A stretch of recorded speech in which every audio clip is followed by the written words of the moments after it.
me a break, man. Give me a flake, man. Hello, I can't call your subscribers morons, right? You can call them morons, fine. Hello, morons, or Shane subscribers. I'm Victor, give me a flake man, and you're watching a special interview with Shane, the too tall guy, his head getting cut off right here, I think right here.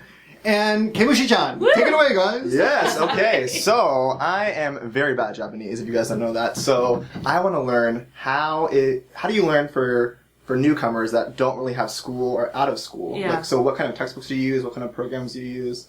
What works for you? Or what do you think it works the best for other people? Yeah, well, I kind of, like, pause for a second, because I can't name a textbook that works. Yeah. Because I can't name a textbook that works. That's what everyone says, yeah. So no, not necessarily. I mean, obviously there are great ones. Like when I was beginning, I really liked, everyone probably knows, like Genki and things like that. But you know, at this point, what really helped me was outside of classrooms or outside of, just outside of those situations when you're on your own and you're sitting there wondering, like, how am I going to make this a real thing?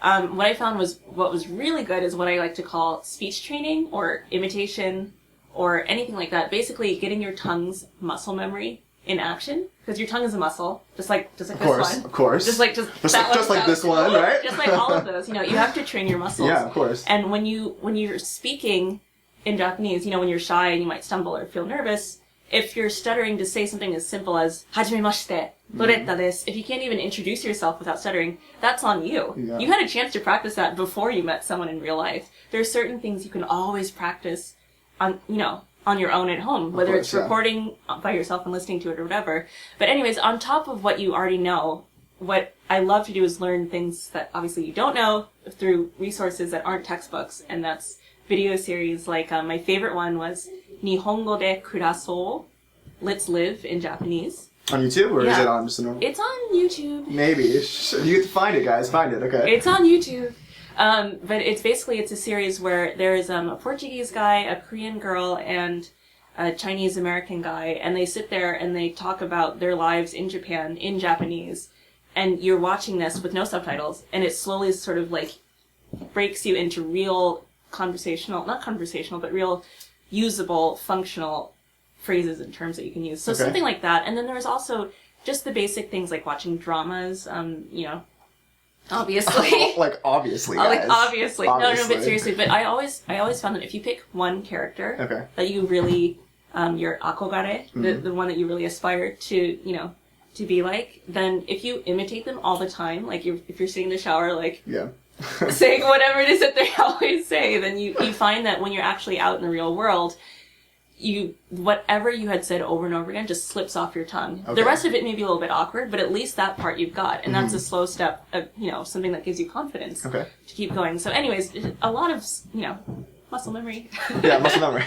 Speech training, and that's just really what works for me. Yeah, so there's lots of programs out there like this, like Pimsleur, which I've tried. Yeah. But have you heard about Pimsleur? Of course. Do you recommend that kind of thing? Because it's similar to speech training, but they actually ask you questions. Yeah. So they ask you, say this in Japanese, but there's not really a correction, so you're not really getting that Japanese feel. One of the reviews that I've heard mostly is that the correction side, and also on top of that, basically you easily forget something, like, yes, you learned that lesson, but then you easily forget what you had learned, what you had built off, what you had built.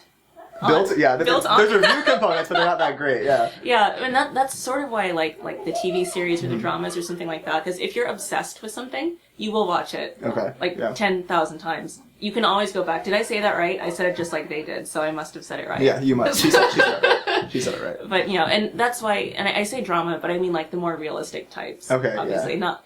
So you're not a big anime fan? No, I don't. Oh, anime fan. I watch live action Sailor Moon. Oh, okay. But the classics, obviously, right? Live action is not classic at all. It's like bad Power Rangers. It's really bad.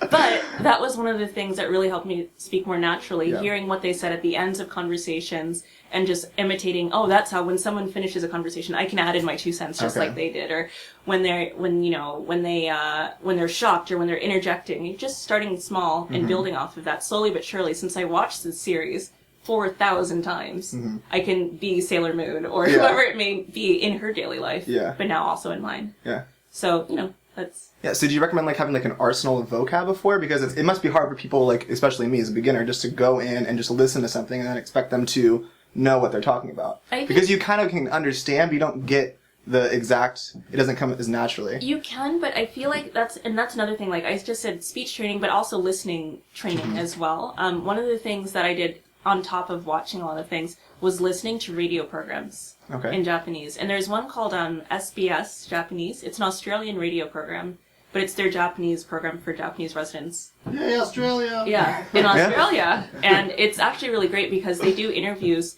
of like bakers, musicians, wine masters. No matter who it is, there's a different topic every week, and you pick the topic that's relevant to you, and you just listen. I used to work in a library, and every day I would just like stamp books listening to it. Oh, I worked in a library too. Yeah. Twinsies!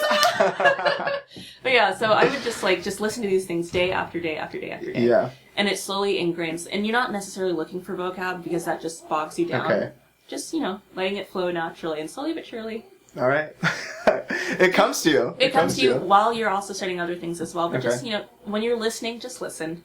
Yeah. Don't stress yourself out. Just listen. When you're watching, just watch and repeat back. And I found that works. All right, guys. You guys heard Kemushichan, so you know it must be true. I am Gaijin Shane, and thank you for this awesome interview. Woo! Woo! Yes! Bye, guys! See you next time!